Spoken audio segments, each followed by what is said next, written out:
आप सबों का मेरे चैनल पे स्वागत है फिर से। और बड़ी खुशी होती है कि जब मैं सुबह के समय जो हूँ प्रभु का वचन जो आपके पास ला सकती हूँ। और यह समय ऐसा होता है कि जो हमें सबसे बेस्ट टाइम होता है हमारा, और सबसे अच्छा टाइम होता है मेडिटेशन के लिए। और परमेश्वर बड़ा खुश होता है जब हम सुबह सुबह उसे धन्यवाद करके उसकी महिमा स्तुति के लिए हम उसके सामने उपस्थित हो सकते हैं। तो आज जो है we are once again ready for a morning devotion, and God is happy when we come to him in the best time of the day, that is the morning. Our minds are fresh to accept the message of God, and therefore we are here to meditate and to bring honor and glory to my God, the creator and sustainer of this universe. Thank you all for supporting my ministry, and therefore I'm right now into Adventist teachings, and how we are different from the other Protestants, and of course Catholic Church also. So these are based on the Bible that I am taking up every now and then. I'm trying to bring out and from the scriptures, so that it is for the betterment of ourselves. We will know the knowledge, and we should have the best knowledge about the scriptures. So I want to begin today. Before we will go into our topic for discussion, let's pray. Father in heaven, once again we want to thank you. You've been very kind and gracious to us. We are here to meditate on your word of God. Fill me with your Holy Spirit. Let the people see you through my message, and that message comes from your throne. Therefore, I want to submit myself into your care. Help me to speak the right word at this time as we discuss the lesson for today. For we ask these few blessings in Jesus' name. Amen. Okay, आज हम शुरू करेंगे पहला करंथियों 11वां अध्याय की 18वीं आयत से हम पढ़ेंगे। क्योंकि पहले तो मैं ये सुनता हूँ कि जब तुम कलीसिया से इकट्ठे होते हो तो तुम में फूट होती है, और मैं इस पर कुछ विश्वास भी करता हूँ। आज का जो हमारा टॉपिक है वो है द चर्च, द कलीसिया। ओके, कोई भी कलीसिया जो चर्च है वो बिल्डिंग से नहीं बनता है, चर्च बनता है लोगों से। तो यहाँ पे जो है ये यूनानी शब्द है चर्च, एक्लेसिया, और इसका मतलब है कॉलिंग आउट, उनको बुलाया जाता है। एक गैदरिंग होती है, एक मीटिंग होती है, एक असेंबली होती है, where people are gathered and together to fellowship with God. So that is known as church. Church is not a building. Church is the people who worship. Okay. Then when we look at believers assembling for worship in specific places. Okay, मुझे याद है कि जब मैं छोटी थी और मुजीबाबाद में हम लोग रहते थे, मेरे डैडी पास्टर रहे हैं, तो हम लोगों का चर्च घर में होता था। क्योंकि वहाँ पे कोई चर्च नहीं था, ये मैं 60s की बात कर रही हूँ। तो हम लोग चर्च में, हमारे जो एक कमरा जो हमने बना रखा था, हॉल, उसमें हम अपनी प्रार्थना करते थे हर सब्त मॉर्निंग में। और फिर जो है दूसरे दिन हम उसको घर सिटिंग रूम के तौर पे यूज करते थे। तो फिर मैंने देखा आगरा में भी हमारा कोई चर्च नहीं था, और वहाँ पे भी हम लोगों ने एक हॉल जो है, हमारा घर बड़ा था, एक हॉल जो है हम सिर्फ चर्च के लिए गैदर करते थे। वहाँ पे 40-50 लोग इकट्ठे हो जाते थे हर सब्त। तो मेरा भाइयों बहनों, ये कहने का मकसद है कि church is not a building, church is comprising of the members of that particular church. They gather together to have fellowship with God. So remember that we can meet in a room, and that becomes the church if the members gather there. Doesn't have to be a very show big church. हमें दिखावा नहीं करना building दिखा के, हमें देखना हमारे मन शुद्ध हैं कि नहीं। हम जब परमेश्वर के सामने जाते हैं तो हम किस तरीके से जा रहे हैं। क्या हम बड़े चर्च को देखते जा रहे हैं कि ये बड़ा चर्च है और यहीं पे मुझे जो जाना है, मुझे यहीं तसल्ली मिलेगी। आप एक छोटे से कमरे में भी बैठ के अगर प्रार्थना कर रहे हैं, वहां पे भी आपका मन शांत हो जाएगा, आपको परमेश्वर तसल्ली देगा। So always remember, church is not comprised of the building. Church is comprised by the people and the mindset they have, and not because of the big buildings of the church. You can worship God anywhere, even in a small room. You can worship Him as long as there are families getting together, having the fellowship with God. That is what we talk about here. Now, when we look at church as a body, okay, Christ is our head, and members are the body. तो हम देखते हैं कि हमारा जो head है, कलीसिया का जो हेड है वो यीशु मसीह है, और जो कलीसिया के जो मेंबर्स हैं वो हैं उसके बॉडी। और हमारे बॉडी में फर्क फर्क पार्ट्स हैं.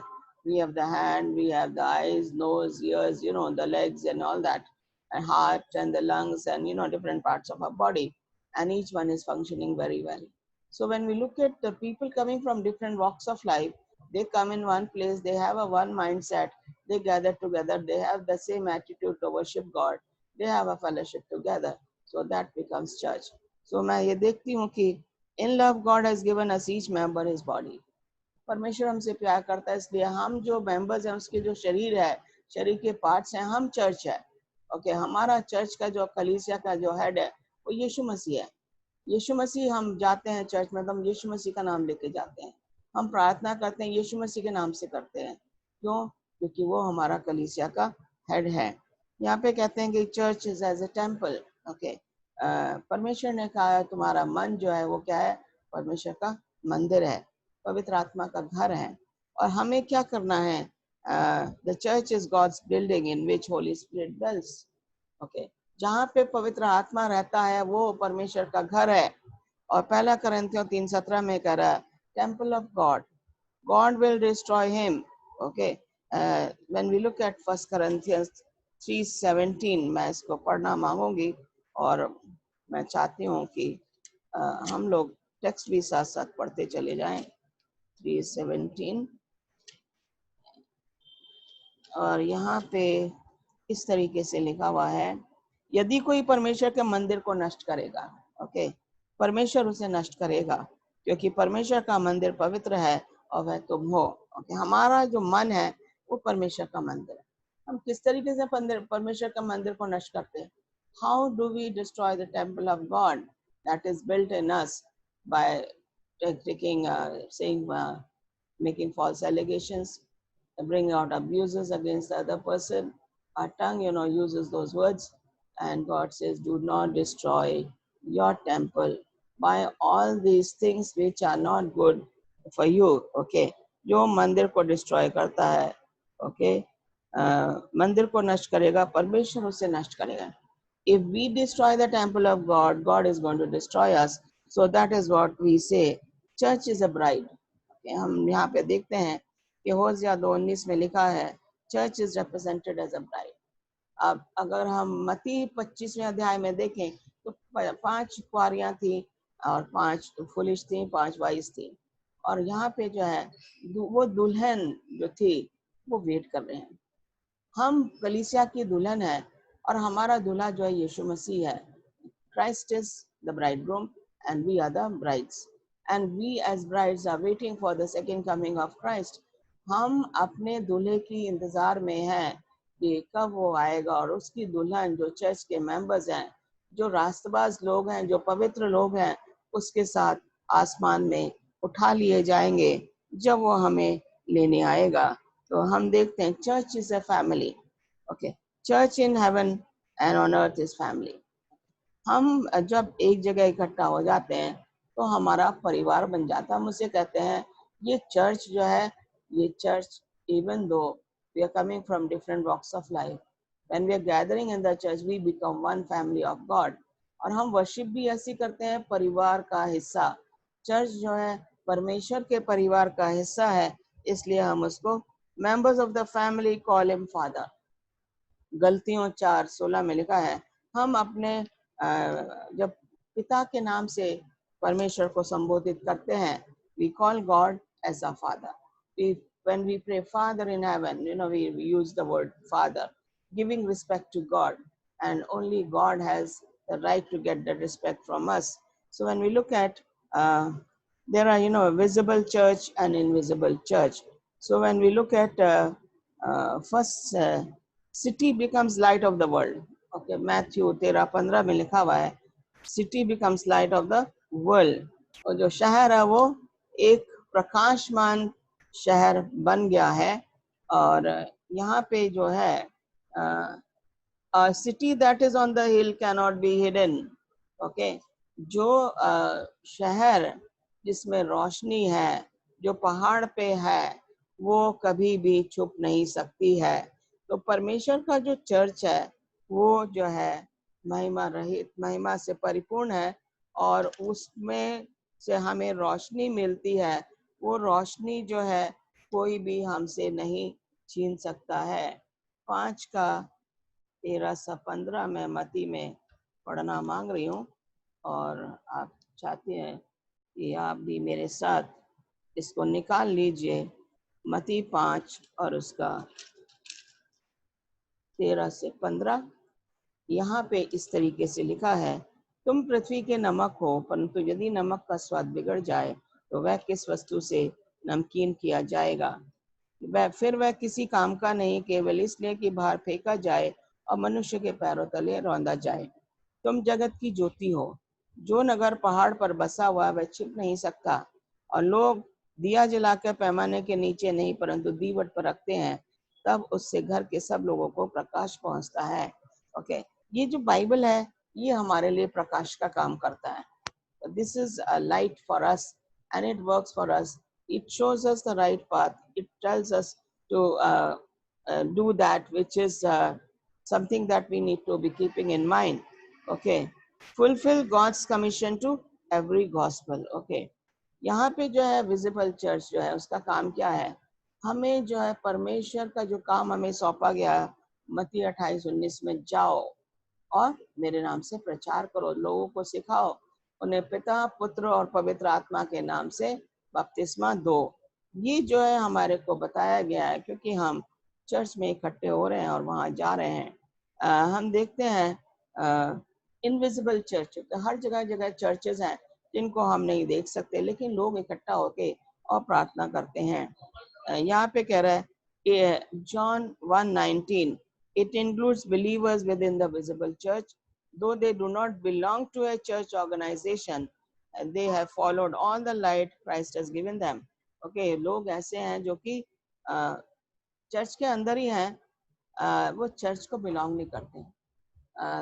जरूरी बात नहीं कि हम चर्च के मेंबर हैं तो हमारा राइट है, लेकिन कुछ और भी लोग हैं जो बाइबल बताती है वो भी परमेश्वर में विश्वास करते हैं। There are other people also who worship God even though they are not part of the God's church. John 10:16 says, I have other sheep. Okay, यहाँ पे जो है दूसरी भेड़ों के बारे में बताया गया है जो कि चर्च के किसी भी चर्च से नहीं लगे हैं, लेकिन वो परमेश्वर को क्या करते हैं? वो परमेश्वर की आराधना करते हैं। तो यहाँ पे हमें ये देखना है, यूहन्ना, हम सोचते हैं जो हमारे चर्च में मेंबर आ रहे हैं वो ही उन्हीं का राइट है और दूसरे लोगों का कोई हक नहीं है। यूहन्ना 10:16 में इस तरीके से लिखा है, मेरी और भी भेड़ें हैं और जो इस भेड़शाला की नहीं, मुझे उनको भी लाना अवश्य है। वे मेरा शब्द सुनेंगी, तब एक ही झुंड और एक ही चरवाहा होगा। Okay, God is worried about the other lambs and the sheep who are away from the church, and He says, I want to bring them to my fold, to my church. Okay, now हम देखते हैं कि church को organise कैसे करा जाता है। कलीसिया तो बना ली, चर्च में जाते भी हैं, मेंबर्स भी हैं, हम सब कुछ है। तो यहाँ पे जो है 1 कुरिन्थियों 14:33 में देखेंगे, 14:33 यहाँ पे, क्योंकि परमेश्वर गड़बड़ी का नहीं परंतु शांति का परमेश्वर है। और 40 में देखेंगे, पर सारी बातें शालीनता और व्यवस्थित रूप से की जाएं। दैट मीन्स चर्च का जो काम है वो ऑर्डर होना चाहिए। There should be some order when we talk about the church, you know, it is not run without any order. Church has to be in order. And it says, when the believers accept certain qualifications, they become members. अब हम देखते हैं कलीसिया के members कैसे, हम कह सकते हैं हम कलीसिया के मेंबर हैं। क्या क्वालिफिकेशन हमारे कलीसिया का मेंबर बनने के लिए? कह रहे हैं कि सबसे पहले हमें यीशु मसीह को ग्रहण करना है कि वो हमारा मुक्तिदाता है, और फिर जो है हमारा जो है न्यू एक्सपीरियंस बर्थ होना जरूरी है। न्यू एक्सपीरियंस बर्थ का मतलब है बपतिस्मा। अगर हम मसीह को ग्रहण कर रहे हैं, उसकी टीचिंग्स को हम ग्रहण कर रहे हैं, we are accepting the truths of the Bible, we are accepting Jesus Christ as a the Savior of the world. And then when we accept Him, then only we are going into the new birth experience, that is the baptism for the member. And then only he becomes the member of the church.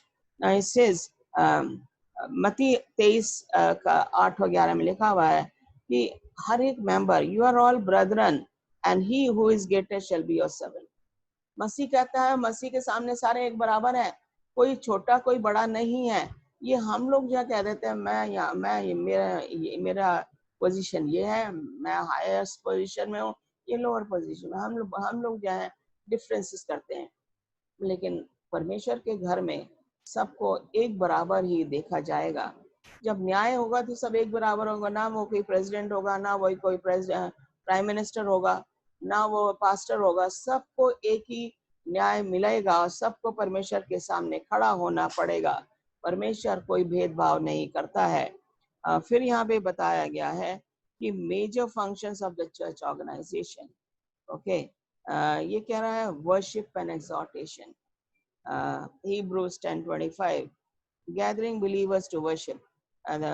इब्रानियों 10:25 में क्या गया है कि हमारा जो है परमेश्वर के सामने खड़े होके प्रार्थना और आराधना करना, ये हमारा सबसे बड़ा काम है। फिर कह रहे हैं दूसरा है क्रिश्चियन फेलोशिप।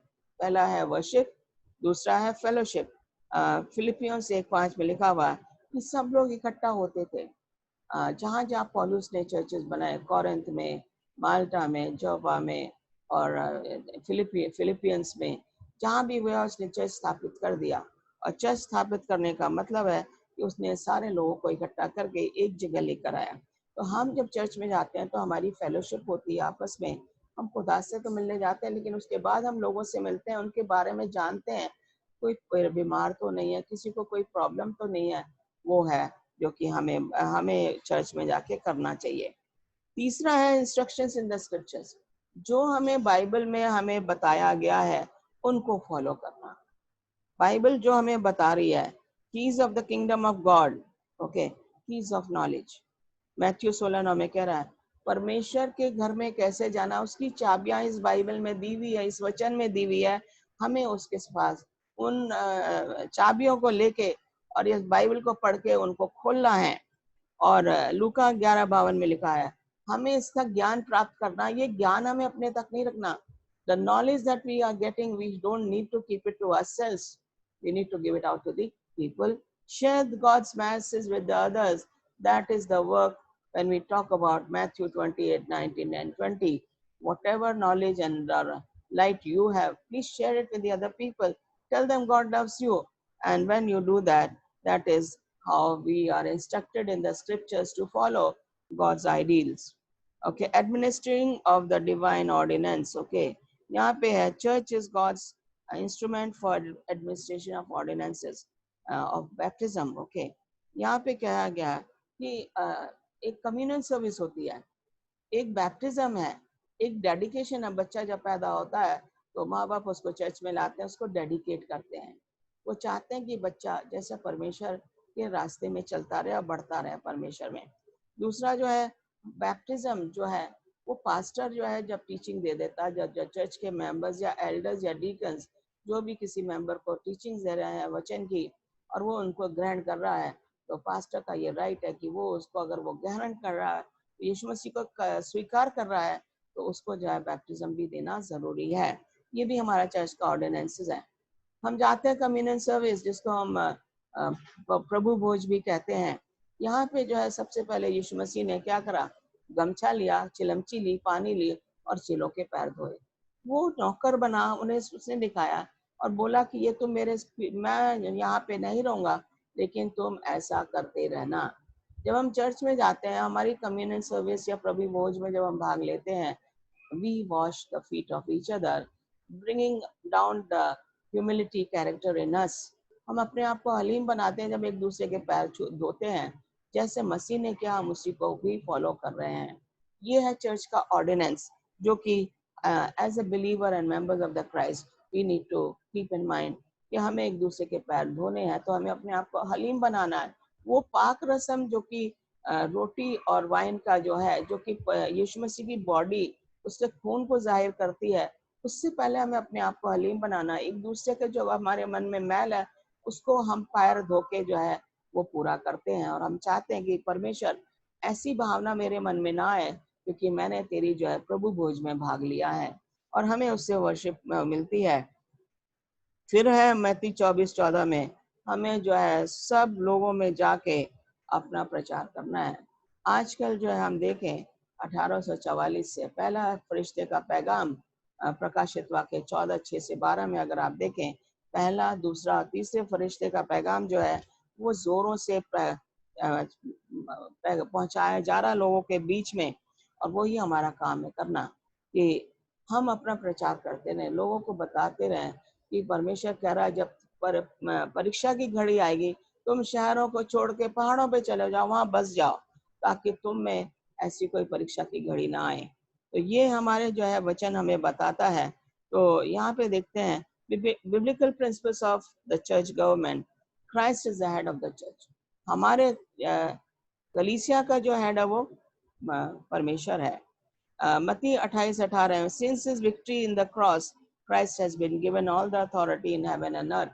Okay, परमेश्वर ने जो है अपने बेटे को, यूहन्ना 3:16 में अगर देखा जाए, for God so loved the world that he gave his only begotten son. So when he gave his only begotten son who died on the cross, he shed his blood for you and me, and therefore the victory for Christ is on the cross, and the resurrection on the third day, that became the victory for Jesus against satanic forces and against Satan, and therefore he has the authority of all heaven and earth under him because he shed his blood on the cross. उसने अपना लहू जो है क्रूस पे बहाया, इसलिए उसे ये अधिकार मिला कि वो जो है पृथ्वी और स्वर्ग का दोनों अधिकार यीशु मसीह के अंडर में है। यहाँ पे कहते हैं प्रकाशित वाक्य 17:14 में कि मसीह जो है प्रभुओं का प्रभु है, Christ is Lord of lords, राजाओं का राजा, किंग ऑफ किंग्स। क्यों? ये ऐसा अधिकार सिर्फ यीशु मसीह को ही मिला है, किसी और को नहीं मिला, क्योंकि किसी और ने ऐसा काम नहीं किया जो मसीह ने आपके और मेरे लिए किया। तो यहाँ पे दिखाया गया है कि चर्च में जो है सबसे पहले अगर देखा जाए पास्टर के बाद एल्डर्स का जो है ऑर्डिनेशन होता है। और एल्डर्स जो है एक ऑफिस है चर्च में, जो कि बुजुर्ग या एजेड लोग हैं, उनको ये रिस्पॉन्सिबिलिटी मिलती है कि वो मेंबर्स के पास जाएं, उन्हें वचन सुनाएं। पास्टर के बाद एल्डर्स का ये परिणाम बनता है। हम देखते हैं कि एल्डर्स कैसे हो सकते हैं, किस तरह के एल्डर चर्च में होने चाहिए। ब्लेमलेस, जिनमें कोई पाप नहीं है, जो हमेशा परमेश्वर के नजदीक रहता है। हस्बैंड ऑफ वन वाइफ, एक ही पत्नी का हस्बैंड होना चाहिए एल्डर, अगर वो चर्च में बनना मांग रहा है।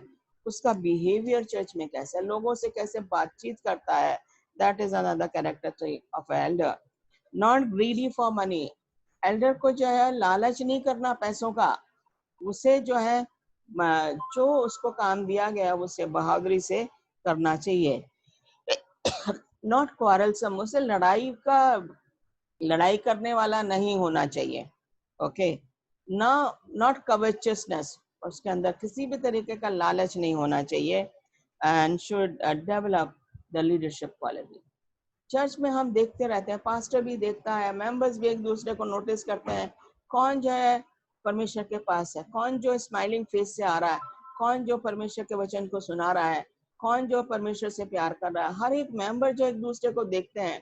कुछ मेंबर्स हैं, देखते हैं उसके कपड़े कैसे हैं, लेकिन जो परमेश्वर के लिए समस्त हैं, जो कि परमेश्वर के सामने खड़े होते हैं, वो एक दूसरे के कपड़े, एक दूसरे का पहनावा, एक दूसरे के तोहमत नहीं लगा के खड़े होते हैं।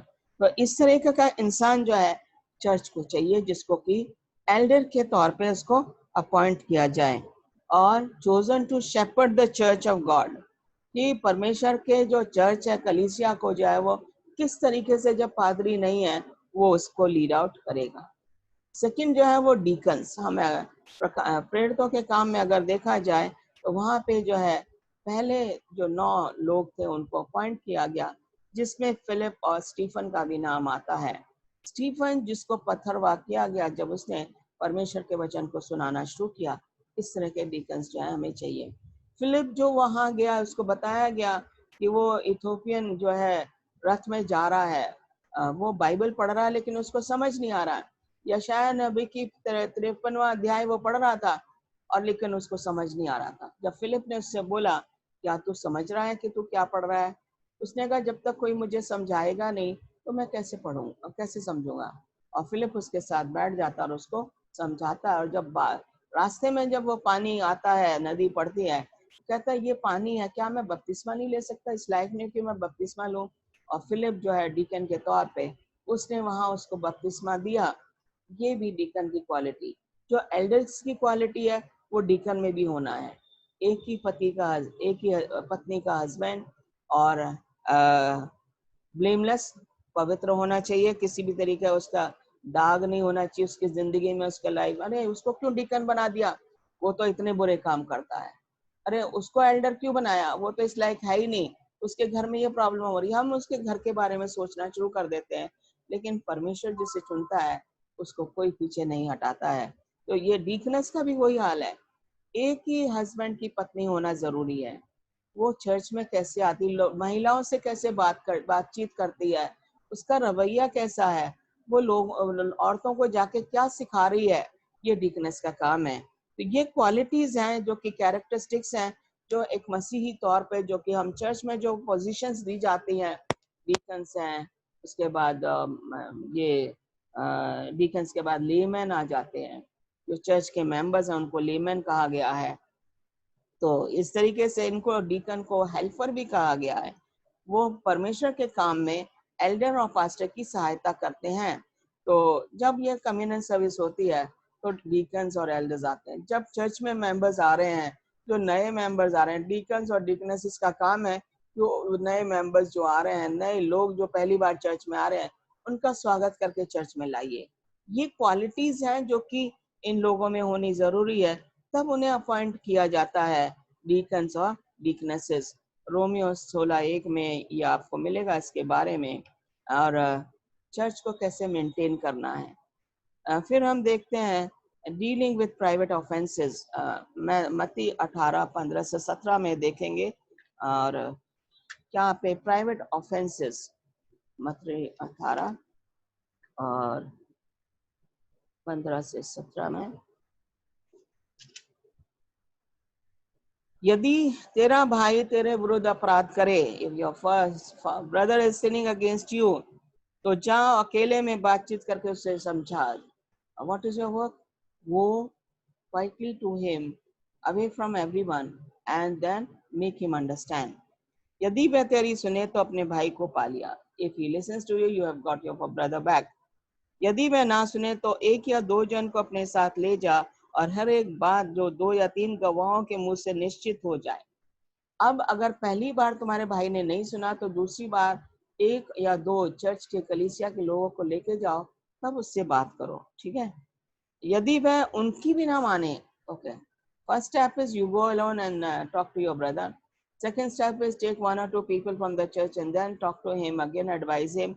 And the third step is if he's not listening, तो कलीसिया से कह दे। यदि वह कलीसिया की भी ना माने तो उसे अन्य जाति और महसूल लेने वाला जैसा जान। If he is not listening to the world and the church as a whole, then you treat him like outsider of the church. Okay, this is what we are supposed to be doing. These are private matters. Every family has the problems. How do we deal with those problems? Pastor has the right to go and talk to the family. Then he can take 2 elders or maybe 1 deacon, talk to the family to solve the problem. Then he brings it to the church, and even there, if the member is not willing to abide by the rules and regulations of the church, then you treat him as an outsider of the church. This is what Bible tells. Okay, dealing with public offenses. Okay, ये कह रहा है Romeo 3:23, all have sinned, सब ने पाप किया है, परमेश्वर की महिमा से वो क्या है, रहित। अगर हम पाप में हैं तो परमेश्वर की महिमा हमें कैसे मिलेगी? यहाँ पे कह रहा है do not associate with anyone who calls himself believer but is sexually, okay, let me read this in Hindi also. पहला करंथियों 5वां अध्याय, और उसमें जाएंगे हम ताकि आपको ये और अच्छी तरीके से समझ आ जाए। पहला करंथियों 5वां अध्याय और 11वीं आयत देखेंगे, 5 का 11।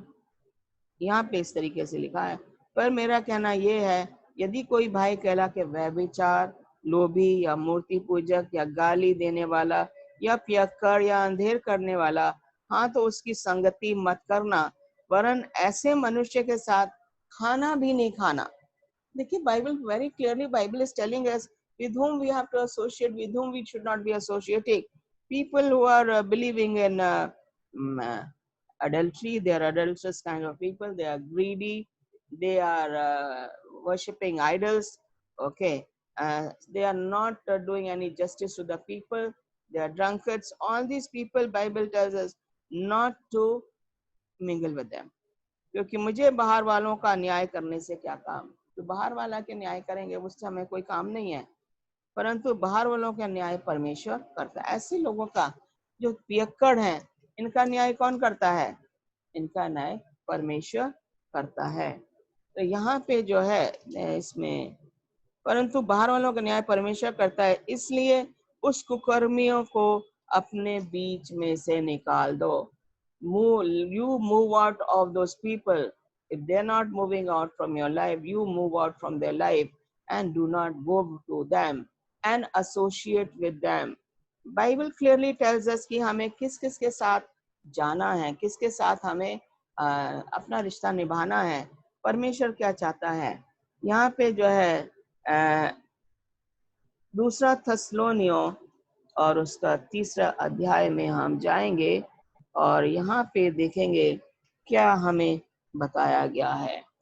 ओके, दूसरा थस्सलोनियों 3रा अध्याय और उसकी 6ठी आयत में, हे भाइयों, हम तुम्हें अपने प्रभु यीशु मसीह के नाम से आज्ञा देते हैं कि तुम हर एक ऐसे भाई से अलग रहो जो अनुचित चाल चलता और जो शिक्षा उसने हमसे पाई है उसके अनुसार नहीं चलता है। Stay away from the person who does not believe in the word of God and who has his own way of dealing. And she says clearly, stay away from them. And then 14th verse, and let's go on with the 14th one. यदि कोई हमारी इस पत्री की बात को ना माने तो उस पर दृष्टि रखो और उसकी संगति ना करो जिससे वह लज्जित हो। Okay, don't go and mingle with those people. This is what Bible is telling us very clearly. So now church is, God's church. We are God's people. Okay, we are the members of the church. Christ is our head. परमेश्वर जो है उसने ये church बनाया है। यीशु मसीह जो है इस कलीसिया का क्या है? सर है, हेड है। हम जो मेंबर्स हैं इस कलीसिया के क्या हैं? हम मेंबर्स हैं। और चर्च कैसा है? बिल्डिंग से नहीं बनता है, चर्च बनता है लोगों से जो परमेश्वर के वचन को फॉलो करते हैं, परमेश्वर के वचन को मानते हैं, परमेश्वर के रास्ते पे चल रहे हैं, उनसे चर्च बनता है। तो आज जो है परमेश्वर जो है हमारे साथ है और वो चाहता है कि हम behold I stand at the door and I will come in. Okay, ये आखिरी में पढ़ना मत्ती प्रकाशित वाक्य की कि यहाँ पे हमें क्या परमेश्वर किस तरीके से हमारा इंतजार कर रहा है। 3:20 में प्रकाशित वाक्य आखिरी पुस्तक इस वचन की, और यहाँ पे इस तरीके से लिखा, देख मैं द्वार पे खड़ा हुआ हूँ। Christ is standing at the door waiting for you. You must have seen some of the sceneries, Christ knocking at the door. He's knocking at the door of your heart. आपके दिल पे वो खटखटा रहा है। यदि कोई मेरा शब्द सुन के द्वार खोलेगा, if we accept Jesus Christ, तो मैं उसके साथ भीतर जाके उसके साथ भोजन करूंगा, वो मेरे साथ। ज़ाकियस को यीशु मसीह ने कहा था, ज़कई तू नीचे उतरा, मैं तेरे घर में जाके आज तेरे घर में मैं खाना खाऊंगा। और ज़कई नीचे आता, कहता परमेश्वर आज मेरे घर में महिमा उधार हुआ। यीशु मसीह तेरे घर में आज उधार हुआ है। वो कहता मसीह जितना मैंने लिया मैं उनसे 4 गुना ज्यादा वापस करूंगा। और मसीह ने उसके घर जाना एक्सेप्ट किया। वो परमेश्वर हमारे दरवाजे पे खटखटा रहा, क्या हम उसे ग्रहण कर रहे हैं? ये मैं एक क्वेश्चन है जो आपके पास आज छोड़ना मांग रही हूँ। Jesus is knocking at the door of your heart. वो आपके दिल पे खटखटा रहा, क्या आप उसको सुनने को तैयार हैं? अगर आप सुनने को तैयार हैं, वो आपको ग्रहण करने को तैयार है। Accept Jesus today as your personal savior and you will have blessings in your home. God bless you. Let's pray.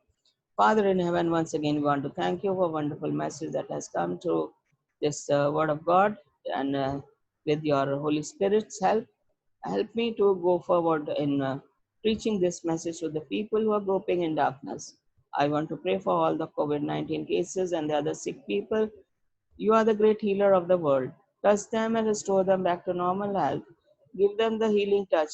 Your hand should reach their heart, their body, so they will be healed completely in faith on you. We commit all those people into your care. Bless us for the rest of the day. Amen.